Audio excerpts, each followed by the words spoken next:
It all started one unusually hot July evening in 1987. The small town of Willow Creek, Pennsylvania, had always been the kind of place where everyone knew everyone else's business. Kids played on quiet streets, neighbors waved from their porches, and life moved at a slow, predictable pace. But that summer, the town's normal rhythm shattered when 4 foster children, Lily, 7, Jonah, 9, Sarah, 10, and Mark, 12, vanished without a trace. It wasn't like they had snuck out for an adventure. Their backpacks, jackets, and favorite toys were all left behind, as if they had simply disappeared into thin air. Parents and neighbors were the first to notice something was wrong. When the foster parents claimed the children had gone for a walk and hadn't returned, an uneasy tension spread through the town. People remembered seeing the kids playing in the yard earlier in the day, laughing and arguing like any siblings might. By evening, the streets that had been full of life were eerily quiet. Friends, family, and concerned neighbors began calling the police, describing the children's last known whereabouts, their favorite games, and even what they were wearing. But the trail led nowhere. The police arrived quickly, combing the area with flashlights and dogs, searching woods, streams, and abandoned buildings. Helicopters hovered over the town as news crews started arriving, broadcasting the story across local channels. Yet no evidence emerged. No footprints led into the woods. No witnesses had seen anything unusual. The disappearance didn't just confuse the authorities, it terrified them. People began whispering about possible kidnappers or sinister strangers, while others speculated that the children had run away together. But deep down, everyone feared something far more sinister had occurred. Rumors ran rampant. Some townsfolk claimed to have seen shadowy figures lurking near the house in the days leading up to the disappearance. Others said the children had been warned not to speak about the noises in the basement or strange visitors coming at night. The more people talked, the more the story became a mix of fear and speculation. The police tried to filter through the exaggerations, but the town's paranoia only grew. Parents started locking doors at odd hours, and children were kept inside, their laughter replaced by nervous whispers. By the end of that first week, the case had gripped the nation. Newspapers carried front-page stories, and TV news stations aired repeated footage of the missing children, showing their innocent faces to an anxious public. Detectives followed every lead, interviewing neighbors, teachers, and even distant relatives. Every day brought new theories, but none brought answers. And as the search stretched into weeks with no breakthrough, the town of Willow Creek sank into a creeping unease, a feeling that something dark had quietly taken root, something that might never let the story go, and might never let the children rest. The foster home where the children lived was an old Victorian house perched at the edge of town, surrounded by thick, overgrown trees and a sagging white picket fence. To the casual observer, it looked like any other historic home, but locals described it as creepy long before the children vanished. Windows were often shuttered, even during sunny days, and the paint was chipped and peeling, giving it a haunted, almost forgotten appearance. Late at night, neighbors sometimes claimed to hear odd sounds. Footsteps echoing in empty hallways, doors creaking as if someone was pacing, and faint whispers that seemed to come from the walls themselves. The couple who ran the foster home were quiet, secretive, and oddly controlling. Mr. and Mrs. Hargrove never invited anyone inside and rarely spoke to neighbors beyond a polite nod. They claimed to be caring, loving parents, but their behavior raised questions. Children were seldom seen outside, and when they were, they seemed subdued, almost fearful. Some neighbors noticed that the Hargroves had a habit of abruptly ending conversations whenever the children were mentioned, changing the subject quickly and unnervingly. Their house, the neighborhood said, kept its secrets locked tight. Inside the home, the atmosphere was equally unsettling. The children's rooms were small, sparsely furnished, and always immaculate, almost too clean. Old photographs of the family lined the walls, but strangely, the children's smiles never seemed genuine. Some said the Hargroves had rules that were hard to understand. Strict curfews, constant monitoring, and a bizarre insistence that the children never leave the property alone. Friends of the children reported hearing muffled cries or hurried footsteps in the house when visiting, though no one ever stayed long enough to investigate. It was a house where shadows felt alive and silence felt heavy, like it carried secrets that could suffocate anyone who stayed too long. Even the local kids whispered about the house. They spoke of seeing the children peeking out from behind curtains, their eyes wide and wary, watching the neighborhood but never stepping fully into it.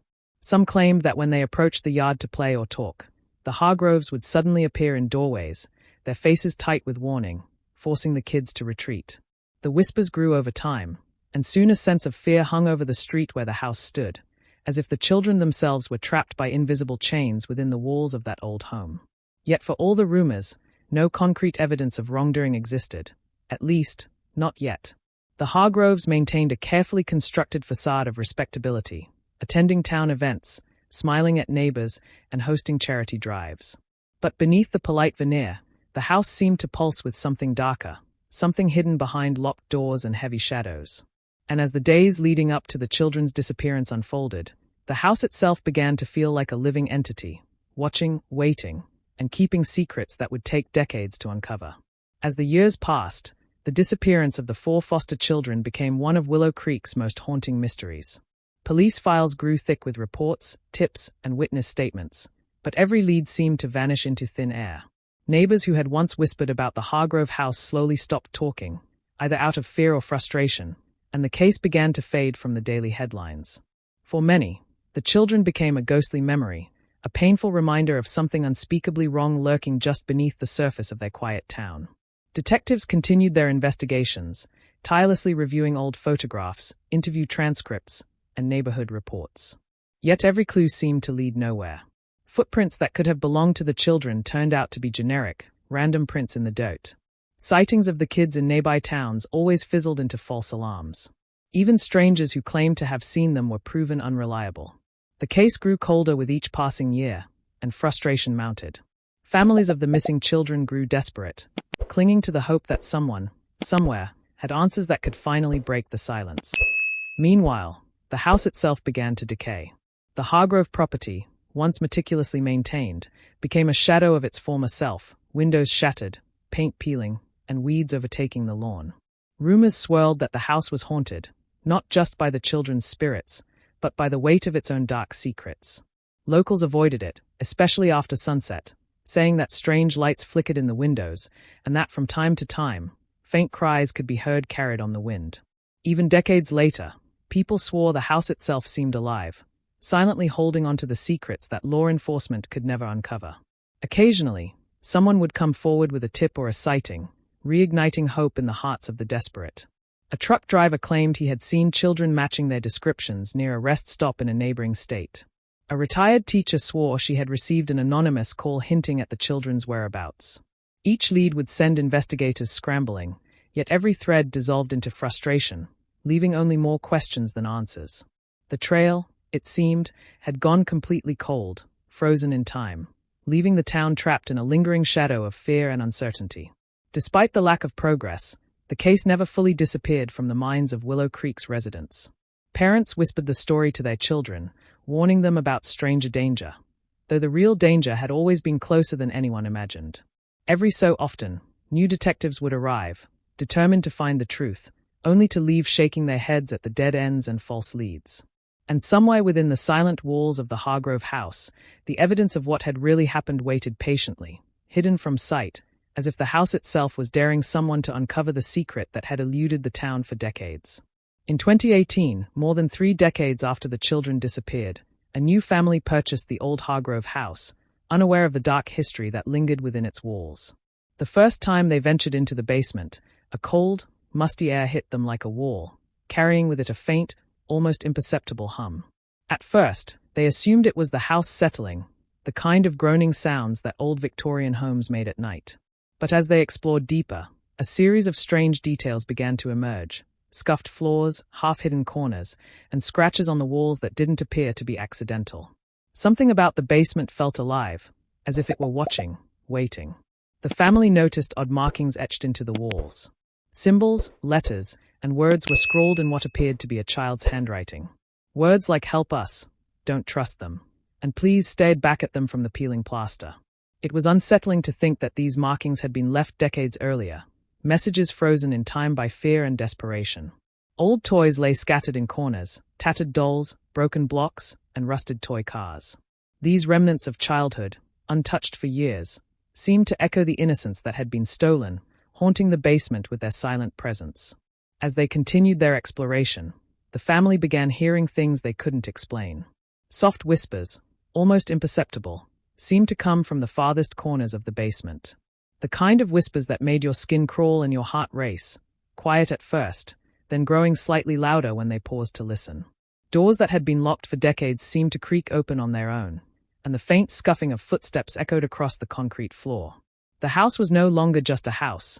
It had become a vessel of the past, holding memories of fear, sorrow, and unimaginable confinement. Among the scattered belongings, the family found old journals tucked beneath loose floorboards. Pages yellowed and brittle with age detailed the experiences of the children, what they endured in secret, how they tried to communicate with each other, and the ways they hid from the very people who were supposed to protect them. Every page seemed to pull them deeper into the nightmare of that house. It wasn't just the discovery of the objects that was unsettling. It was the realization that these writings had survived decades in the dark, waiting for someone to finally hear the voices of the children who had long been silenced. Even simple objects carried an eerie weight. A small, broken chair in the corner seemed to have been used recently, despite the passage of years. Faded footprints on the dusty floor suggested movement that couldn't be explained. Every shadow seemed to flicker in ways that defied logic. Every corner seemed to hide something watching. The family couldn't shake the sensation that the basement itself held memories, and that the whispers they heard were not just echoes of the past, but cries of the children, reaching out for acknowledgement, for justice, for someone to finally uncover what had happened all those years ago. Once investigators were finally alerted to the basement discovery, the case that had been cold for decades reignited with shocking intensity. Forensic teams examined every inch of the hidden room, from the tattered journals to the old toys and clothing left behind. DNA analysis linked items to the missing children, confirming their presence there all those years ago. Evidence pointed unmistakably toward the foster parents, the Hargroves, as the architects of the children's disappearance. Suddenly, the story that had been whispered in fear became an undeniable reality. The children hadn't run away, they had been trapped under the very roof that was supposed to protect them. As authorities dug deeper, they uncovered disturbing patterns of abuse and manipulation. The journals revealed the children's attempts to hide from the Hargroves, secret messages carved into walls and furniture, and small rebellions that were brutally punished. Investigators discovered financial records, phone calls, and travel logs indicating a meticulous effort to erase the children's existence from public view. Each revelation painted a picture of cruelty and premeditation that stunned even seasoned detectives. What had seemed like a simple foster home disappearance was now exposed as a chilling, calculated crime spanning months, if not years. The psychological torment endured by the children became painfully clear through the journals. Each entry described fear, isolation, and the desperate longing for freedom.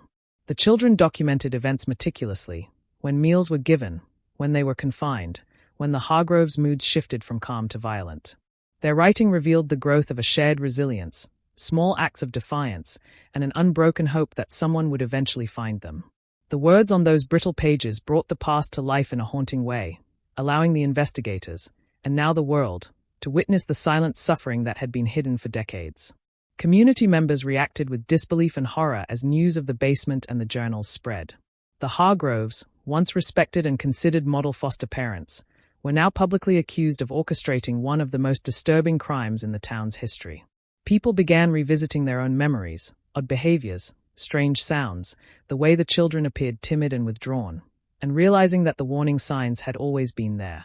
The basement became a symbol of the truth that had been buried in plain sight, a dark reminder that appearances can be deceiving and evil can exist behind the most ordinary facades. Even as the investigation continued, more details emerged that deepened the horror. Interviews with former neighbors, teachers, and distant relatives revealed additional accounts of the Hargroves' cruelty and secrecy. Authorities discovered records of other foster children who had lived in the house, raising the terrifying possibility of a pattern that spanned beyond these four victims. Every new piece of evidence added layers to the dark story, revealing a depth of deception and malevolence that shocked the town and captured the nation's attention. The basement had finally spoken, and its secrets were far worse than anyone could have imagined. Even years after the horrifying truth came to light, the town of Willow Creek could never fully escape the shadow cast by the Hargrove house. Locals spoke in hushed tones about the house at the edge of town, now boarded up and abandoned, warning strangers to stay away. Some claimed that on quiet nights, long after the Hargroves were gone, faint cries could still be heard emanating from its walls, soft, desperate voices that carried the weight of decades-long suffering. The town had moved on the surface, but an unshakable unease lingered, as though the house's secrets had seeped into the soil, leaving the air itself heavy with a chilling memory. Children in Willow Creek grew up hearing the story as a cautionary tale. Parents told them to never go near the Hargrove property, to be wary of strangers, and to value their safety above all else. The story of the vanished foster children became a part of the town's collective consciousness, a constant reminder that even in the most seemingly safe places, darkness could hide. Yet, despite the warnings, a morbid curiosity persisted. Teenagers would dare one another to approach the house at night, peeking through boarded windows and sometimes fleeing in terror at the slightest sound. Even decades later, the legend of the missing children kept the town on edge. Ghost stories sprang up around the Hargrove house, fueled by the whispers of those who claimed to have heard something unexplainable. People passing by reported sudden drops in temperature, flickering lights, and shadowy figures moving behind the boarded windows. Some even said they could hear soft giggles, like children playing, though the house had been empty for years. These experiences left residents shaken, convinced that the spirits of the 4 children lingered, trapped in the place where their lives had been stolen. The basement had revealed the truth, but the echoes of the past refused to vanish with it. The town itself seemed haunted by more than just sounds. Emotional scars ran deep. Families who had known the missing children struggled with grief and guilt, wondering if they could have done more to prevent the tragedy. Former neighbors wrestled with memories of strange behavior, recalling moments that now seemed ominously clear in hindsight. Even community events carried an undercurrent of tension, as though the memory of the children's suffering had infused the town's very fabric. Willow Creek had been forever changed, its identity intertwined with a story of unimaginable cruelty that refused to fade with time.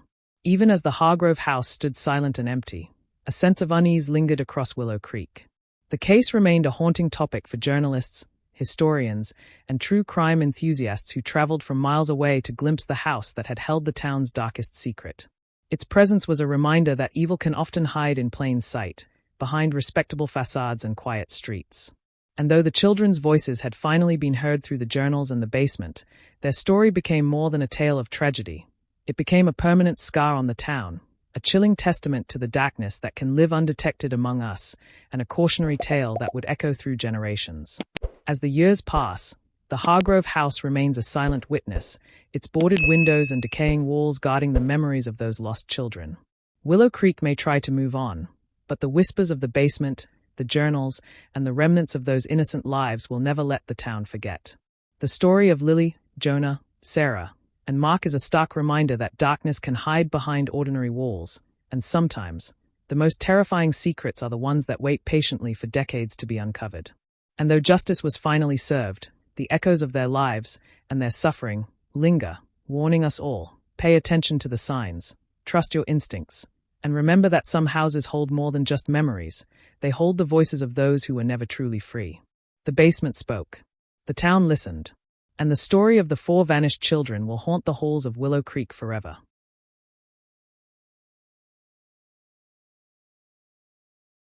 If you liked this video, don't forget to hit that like button, share it with your friends, and drop your thoughts in the comments below. Most importantly, subscribe and hit the bell icon so the next secret finds you first.